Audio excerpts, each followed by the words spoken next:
essa é a resenha eletrônica sobre o filme 12 Homens e uma Sentença. Sim, eu acho que existe uma correlação muito grande entre o filme e a realidade, porque também, como aconteceu no filme, para a realidade, para um tribunal do júri são escolhidas pessoas de diferentes segmentos sociais. E, em geral, as pessoas, quando são desafiadas a julgar, a manifestar sua opinião, num primeiro momento, elas tendem a ser superficiais. E somente quando elas são desafiadas a refletir mais uma vez a respeito do que disseram ou para reavaliar seu ponto de vista, elas acabam se debruçando de uma forma mais aguçada sobre o assunto. Nesse sentido, eu acho que o filme é bem coerente. Veja, 10 pessoas se manifestaram de imediato dizendo que o réu era culpado. Apenas uma disse que ele era inocente, ou na verdade nem disse que ele era inocente, que ele era apenas que a pessoa tinha dúvida. Acredito sim que na vida real também acontece assim. Nós não temos certezas de imediato em relação aos nossos pontos de vista. E sim, somos convencidos ou nos convencemos gradativamente à medida que as coisas vão acontecendo. Trata-se da vida de um homem, não se decide em 5 Diz minutos. o júri 8, Davis, no filme nova-iorquino 12 Homens e uma Sentença, produzido em 1957 com a direção de Sidney Lumet. Não é à toa que o drama continua sendo referência tanto para universitários como para estudantes de ensino médio, que, com o poder da excelente argumentação presente no filme, acabam percebendo a importância da audição no direito e papel dos júris na decisão. O longa-metragem tem início com uma breve explicação do caso feito pelos juízes presentes. Após o depoimento das testemunhas e das provas apresentadas, os 2 jurados têm de decidir pela condenação à pena de morte ou pela absolvição do jovem de 18 anos, acusado de matar o pai a facadas, após uma discussão doméstica. A legislação do estado de Nova York permite a pena de morte. Para isso, os jurados devem discutir a culpabilidade do acusado até chegar a um veredito unânime. Em meio a uma tarde de verão nova-iorquino e com a falta de ventilador, os 12 júris, com personalidades diferentes entre si, têm o dever de decidir o futuro do jovem. 11 deles estão com pressa de ir embora e seguir suas vidas, e por isso decidem culpar o rapaz. No entanto, o arquiteto Davis decide inocentá-lo, questionando sua culpa e a veracidade do que foi dito no tribunal. As discussões para o veredito do rapaz são fundamentadas em experiências pessoais, contra-argumentos dos próprios júris e em conceitos jurídicos.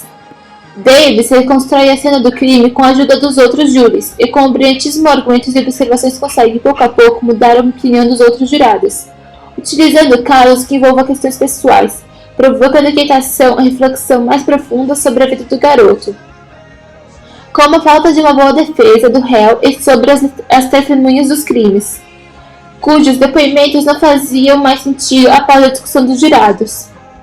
Como acontece no filme Obrigado por Fumar, em que o personagem Nick Naylor tem como profissão ser porta-voz de uma das maiores empresas de cigarro dos Estados Unidos. No filme, o argumento é apresentado como importante instrumento para a obtenção de um desejo. É a partir dele que Nick Naylor consegue convencer diversas pessoas a apreciar o fumo.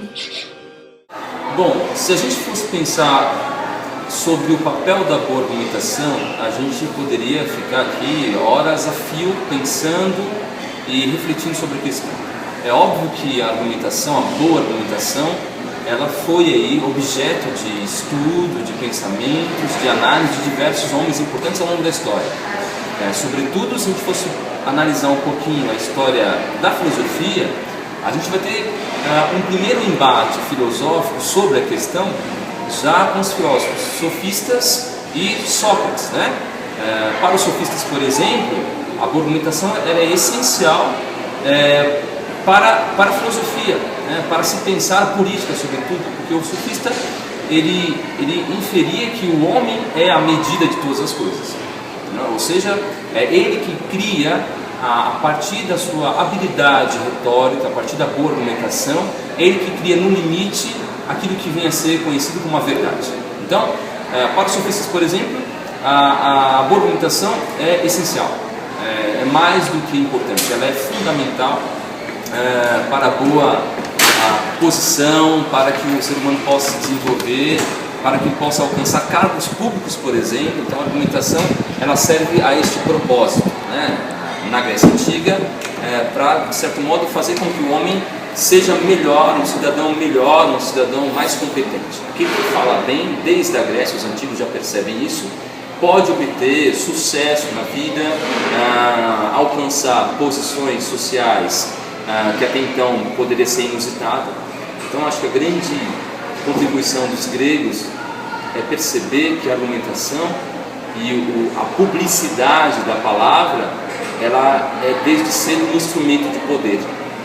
Aquele que fala bem, aquele que articula bem, aquele que tem uma boa argumentação, uma boa retórica, ele pode simplesmente, por bem dessa habilidade, alcançar postos que talvez para aquele que não tem essa habilidade se torne um tanto quanto difícil, né?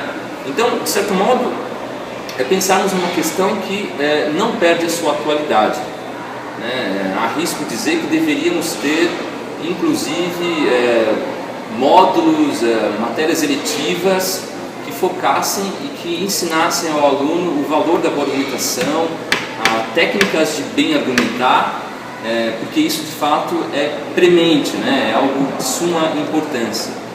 Então, se a gente fosse pensar nisso e elencar alguns filósofos que deteram e que tiveram o seu tempo, aí, a sua reflexão sobre a questão, a gente poderia pensar, obviamente, na Grécia Antiga, os sofistas e o debate que vai ocorrer em torno disso com Sócrates. Um pouco mais adiante, o próprio Aristóteles vai também dedicar parte da sua obra a explicitar a questão da retórica também, da boa argumentação. Santo Agostinho, na Idade Média, vai também produzir uma obra interessante, focando também na arte retórica, na argumentação. Enfim, essa é uma questão que jamais sai de voga e que nós devemos também nos inteirarmos para que a gente possa fazer bom uso de uma boa argumentação. O drama, mesmo em preto e branco, tende, com grande parte do cenário, a uma sala fechada. Consegue captar com brilhantismo as expressões dos atores, na medida em que cada jurado vai mostrando sua personalidade. Além disso, a magnífica direção de Lumet garantiu ao filme 3 indicações ao Oscar.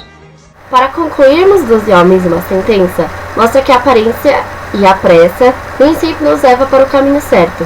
Temos que ter a coragem e a dignidade de apresentar a nossa própria opinião, mesmo que não agrade a todos.